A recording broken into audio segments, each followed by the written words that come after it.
ज्ञान गंगा गीता दर्शन।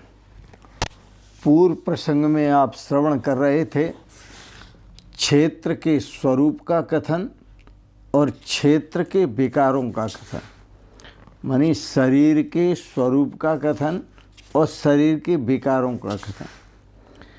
आज के प्रसंग में आप श्रवण करेंगे ज्ञान के साधनों में अमानित्व आदि 9 गुणों का कथन। ज्ञान प्राप्त करना चाहते हैं तो आपके पास 9 साधन होना चाहिए, और 9 साधन कौन कौन से हैं वह गीता दर्शन अध्याय 13 श्लोक 7 में भगवान श्री कृष्ण बताते हैं। सुने।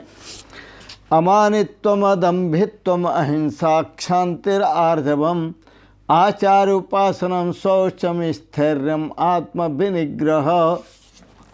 भगवान श्री कृष्ण कहते हैं सबसे पहला गुण है अमानित्व। आप कितने ही बड़े अधिकारी हैं, आप कितने ही बड़े विद्वान हैं, आप कितने ही सुंदर स्वरूपवान हैं, आप कितने ही बड़े धनवान हैं, आप कितने ही बड़े पदवान हैं, आप कितने ही बड़े योग्य हैं, सन्यासी हैं, ज्ञानी हैं, वैराग्यवान हैं, अमानित्वम उसकी श्रेष्ठता का अभिमान नहीं करना चाहिए। अमानित्व का भगवान श्री कृष्ण कहते हैं अमानित्व श्रेष्ठता के अभिमान का अभाव। अभिमान नहीं होना चाहिए, गुण तो होना चाहिए पर गुणों का अभिमान नहीं होना चाहिए। और अदम्भित्वम दूसरा साधन है अदम्भ। अदम्भित्वम दंभाचरण का अभाव, दंभाचरण नहीं होना चाहिए। आपको पता होगा कि दंभाचरण किस किस ने किया। श्री रामचरितमानस में कहा ओघरय अंतन होए निबाहु काल नेम जिम रावण राहु। दंभ का पाखंड रचा काल नेमी ने। जो हनुमान जी ने मार घूंसे उसकी असलियत को प्रकट कर लिया। दंभ रचा रावण ने,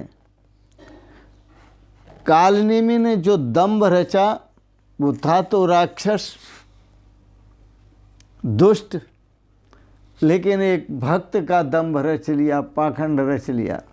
और राम राम राम राम राम राम राम राम ये कथा आपने सुनी होगी। हनुमान जी को रास्ता भी नहीं दे रहा था। हनुमान जी ने उसकी इतनी ठुकाई की कालनेमी की, सब असलियत बाहर आ गई। ऐसे ही रावण ने दंभ रचा, पाखंड रचा। और पाखंड क्या रचा? विद्वान होने के बाद भी पाखंड। सीता हरण के लिए संत का वेश बनाया, साधु का वेश बनाया और भिक्षा मांगने गया। ये पाखंड है। समय आने पर राम जी ने उसका जो हाल किया वो आप सबको मालूम है।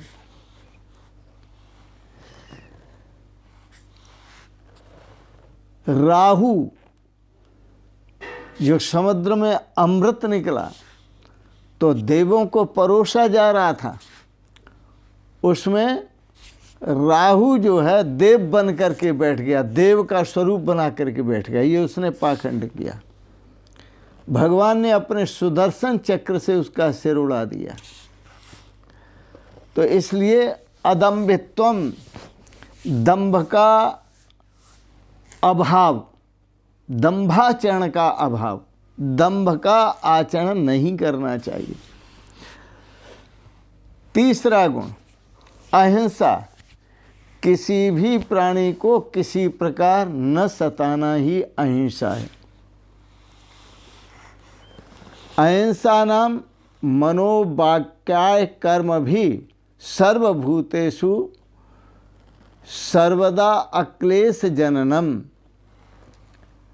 मन से, वाणी से, शरीर से और शरीर के कर्मों से किसी भी प्राणी को कष्ट न देना ही अहिंसा है। कायेन मनसा वाचः शत्रुभिः परपीड़िते। क्षांति किसे कहते हैं? तो काया से, मन से, वाणी से, ये भी बहुत भारी गुण है। काया से, मन से, वाणी से शत्रु भी परपीड़ते। यदि शत्रु आपको पीड़ा पहुंचा रहा है, दुख पहुंचा रहा है, बुद्धि क्षोभः निवृत्तिरिया, तो आपकी बुद्धि में क्षोभ नहीं होना चाहिए, आपकी बुद्धि में क्रोध उदय नहीं होना चाहिए। एकदम शांत स्वभाव, क्षमा सा मुनि पुंगवः। ऐसी वृत्ति जिसके पास है, जिसमें क्रोध, शत्रुओं के सताने पर भी जो क्रोध रहित रहता है, गुस्से से रहित रहता है, क्षोभ से रहित रहता है, सा क्षमा मुनि पुंगवः, उसी को क्षमा कहते हैं। एक एक बहुत भारी गुण है और इस गुण का जीवन में आचरण करना चाहिए। अगला 5वां गुण आर्जवम। मन वाणी आदि की सरलता। मन से भी सरलता झलके, वाणी से भी सरलता झलके और शरीर के आचरण से भी सरलता झलके। ओरिजिनल सरलता होनी चाहिए, मन में भी, वाणी में भी और शरीर में भी। दंभ वाली सरलता नहीं।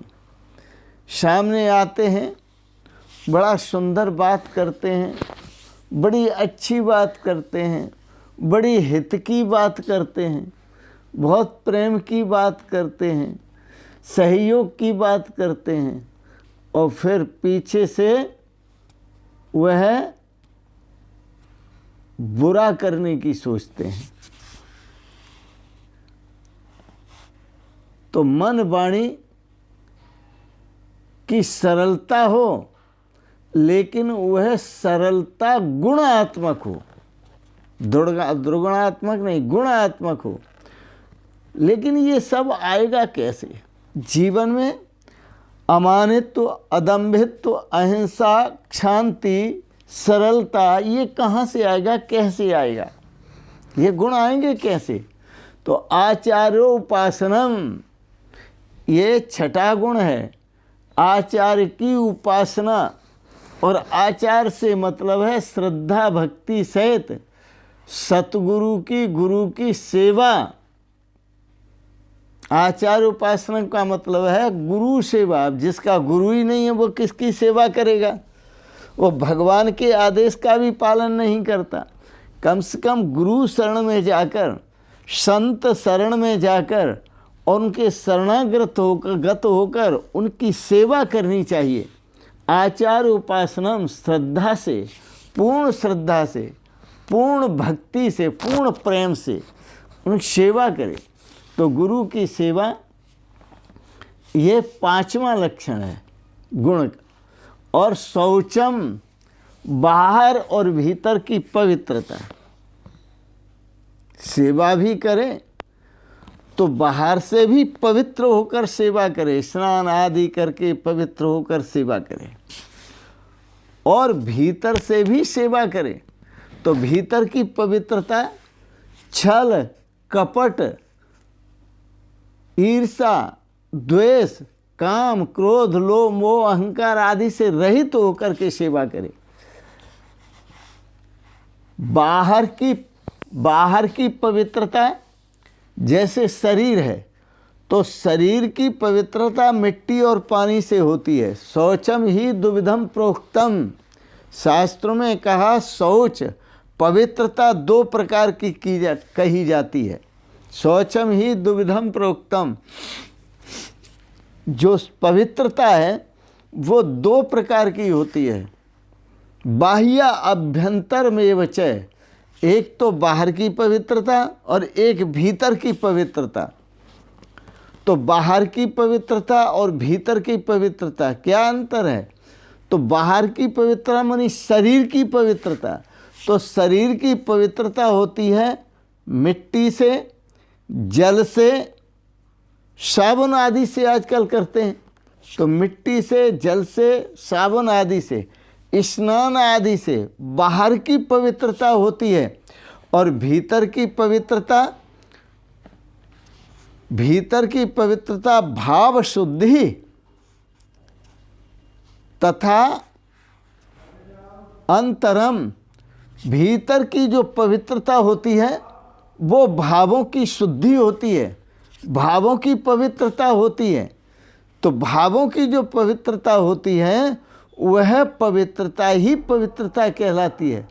उसी में जीवन का श्रेय प्राप्त होता है और उसी से जीवन में सौभाग्य प्राप्त होता है। तो शौचम ही दुग्धम प्रोक्तम बाह्य अभ्यंतरम तथा मृज्जलाभ्याम स्मृतम बाह्यम भाव संशुद्धिरंतरम। तो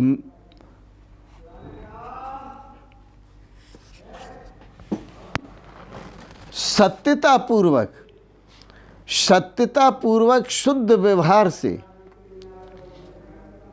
द्रव्य आदि की शुद्धि, बाह्य पवित्रता। और भी बताते हैं, मिट्टी से, जल से, साबुन आदि से शरीर की पवित्रता की आपने, और आभ्यंतर अपने अंतःकरण की, भीतर की, मन की, बुद्धि की, भावों की, विचारों की जो पवित्रता है वह भी करनी चाहिए। वो कैसे होगी? तो सत्यता पूर्वक शुद्ध व्यवहार करने से। जैसे आपने द्रव्य का दान दिया, अन्न दान किया, वस्त्र दान किया, औषधि दान किया, सम्मान दान किया, तो वह पवित्र रखो उसे, उसका अभिमान न करो, उसका प्रचार न करो कि हमने इतना किया, उसका अहंकार न करो। तो सत्यतापूर्वक शुद्ध व्यवहार से द्रव्य की शुद्धि होती है।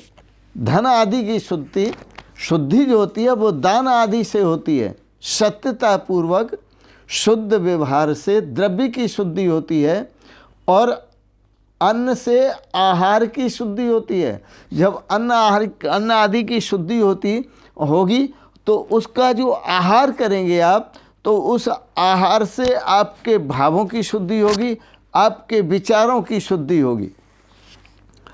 यथा योग्य बर्ताव से आचरण की शुद्धि होती है। यथा योग्य बर्ताव, यथा जैसे योग्य बर्ताव, अयोग्य नहीं, योग्य बर्ताव, जो शास्त्र सम्मत बर्ताव है, जो बड़े प्रेम से किया जाता है, जो शास्त्र सम्मत दृष्टि से किया जाता है, उससे आचरण की शुद्धि होती है। तो इस प्रकार से बाहर की शुद्धि करना और भीतर की शुद्धि करना शौचम कहलाता है। तो बाहर भीतर की शुद्धि को शौच कहते हैं।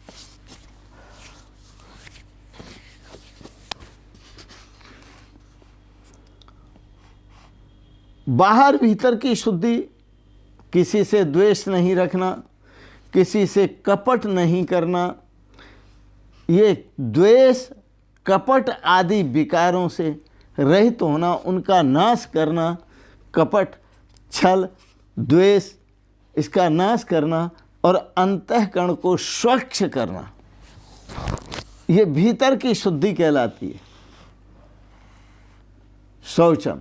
स्थैर्यम, अंतःकरण की स्थिरता, अंतःकरण में स्थिरता होनी चाहिए। तो अंतःकरण में स्थिरता कब होगी? अध्यात्म विषय सुदृढ़ बुद्धि से, अध्यात्म विषय मानी अध्यात्म ज्ञान को प्राप्त करो, ब्रह्म आत्मैक्य भाव को प्राप्त करो, आत्मा और परमात्मा की एकता का बोध प्राप्त करो। उससे क्या होगा? स्थैर्यता आएगी, बुद्धि में स्थैर्यता आएगी, स्थिरता आएगी। जब स्थैर्यता आएगी तो निश्चित ही आप संसार बंधन से छूटेंगे। तो इंद्रियों और मन को सांसारिक विषयों से हटाकर परमात्म चिंतन में लगाने को आत्म विनिग्रह कहते हैं। स्थैर्यम, स्थैर्यम के बाद आत्म विनिग्रह। आत्म विनिग्रह किसे कहते हैं? इंद्रियों को, मन को सांसारिक विषयों से हटाकर और परमात्म चिंतन में लगाना। परमात्म चिंतन में लगाने को आत्म विनिग्रह कहते हैं। इसलिए संत शरण में जाते हैं कि संत महापुरुष परमात्म चिंतन की विधि बताते हैं। परमात्म चिंतन की विधि बताते हैं जिससे साधक को श्रेय की प्राप्ति होती है, साधक को उसके कल्याण की प्राप्ति होती है। ऐसी विधि बताते हैं। और वो बताते कौन है? अरे भैया, गुरुजन बताते हैं, बिना गुरुओं के विधि का पता नहीं होता। जिसको जीवन में मिला सत्संग है, सत्संग से विधि का पता चलता है। जिसको जीवन में मिला सत्संग है, उसको हर घड़ी आनंद ही आनंद है। जिसको जीवन में मिला सत्संग है, उसको हर घड़ी आनंद ही आनंद है। उसको हर घड़ी आनंद ही आनंद है।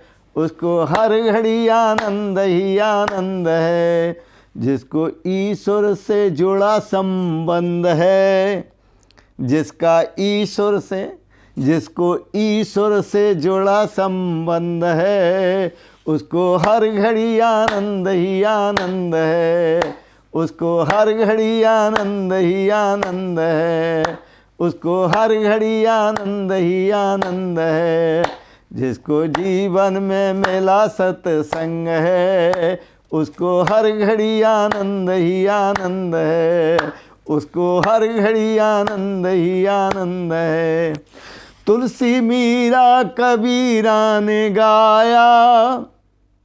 तुलसी जी का भगवान से संबंध हुआ, मीरा जी का संबंध हुआ, कबीरदास जी का संबंध हुआ। तुलसी मीरा कबीरा ने गाया, सूरदास जी ने दर्शन है पाया। तुलसी मीरा कबीरा ने गाया, सूरदास ने दर्शन पाया। जिसके हृदय में राम नाम बंद है, जिसके हृदय में राम नाम बंद है, उसको हर घड़ी आनंद ही आनंद है। जिसके हृदय में राम नाम बंद है, उसको हर घड़ी आनंद ही आनंद है। उसको हर घड़ी आनंद ही आनंद है। जिसको जीवन में मिला सत्संग है, उसको हर घड़ी आनंद ही आनंद है। उसको हर घड़ी आनंद ही आनंद है। जिसका जीवन सच्चाई में ढल गया, जिसका जीवन सच्चाई में ढल गया, उसके पर्वत, उसके पापों का पर्वत भी हिल गया। जिसका जीवन सच्चाई में ढल गया, उसके पापों का पर्वत भी टल गया। उसके पापों का पर्वत भी टल गया। जिसका जीवन सच्चाई में ढल गया, क्या गजब है। जिसका जीवन सच्चाई में ढल गया, उसके पापों का पर्वत भी टल गया। उसके पापों का पर्वत भी टल गया। जिसके रोम रोम में बसा गोविंद है, जिसके रोम रोम में बसा गोविंद है, जिसके रोम रोम में बसा गोविंद है, उसको हर घड़ी आनंद ही आनंद है। उसको हर घड़ी आनंद ही आनंद है, उसको हर घड़ी आनंद ही आनंद है। जिसको जीवन में मिला सत्संग है, उसको हर घड़ी आनंद ही आनंद है। जिसको जीवन में मिला सत्संग है, उसको हर घड़ी आनंद ही आनंद है। संत ऋषियों की वाणी को जानो, संत ऋषियों की वाणी को जानो, संत सतगुरुओं की वाणी को जानो, संत ऋषियों की वाणी को जानो। तत्व क्या है जगत का ये जानो, तत्व क्या है जगत का ये जानो।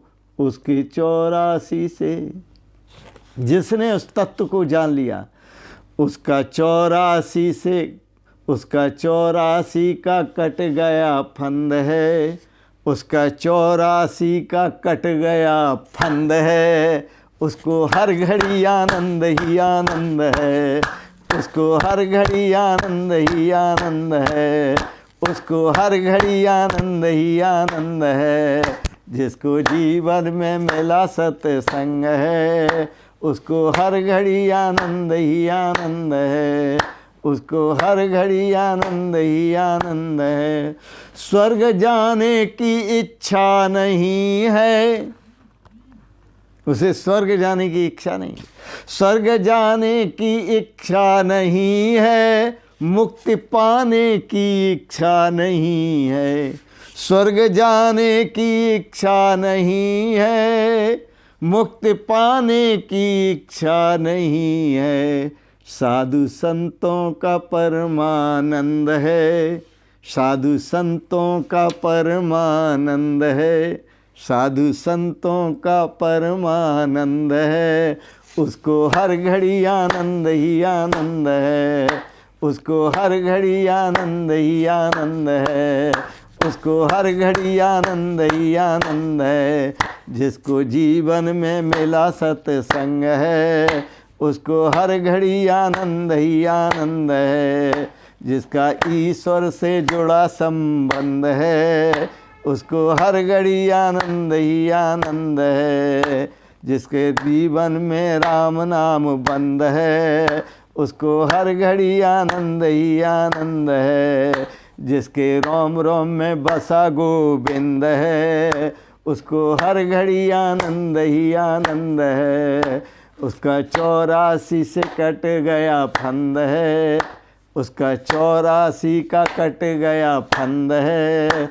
उसको हर घड़ी आनंद ही आनंद है। साधु संतों का परमानंद है, उसको हर घड़ी आनंद ही आनंद है, उसको हर घड़ी आनंद ही आनंद है, उसको हर घड़ी आनंद ही आनंद है, उसको हर घड़ी आनंद ही आनंद है। बोलो वृंदावन बिहारी लाल की जय, सच्चिदानंद भगवान की जय, सतगुरुदेव भगवान की जय। आज इतना ही। आपने बड़े प्रेम और श्रद्धा से 9 गुणों पर विचार श्रवण किए। भगवान ने ये आपके हित के लिए 9 गुण बताए हैं, आगे और भी बताएंगे, श्रवण करेंगे। आज के प्रसंगत आपने गीता पर सुंदर भावों को श्रवण किया, विचारों को श्रवण किया, सुंदर संयम साधना साधनों को श्रवण किया। इसके लिए बहुत बहुत अनुग्रहित हैं। आपको अच्छे लगे साधन, इनको सब्सक्राइब करें, लाइक करें, शेयर करें। और इन शब्दों के साथ ही आपके परम पावन पवित्र श्री चरण कमलों में प्रणाम करते हुए ओम शिवोहम शिवोहम शिवोहम।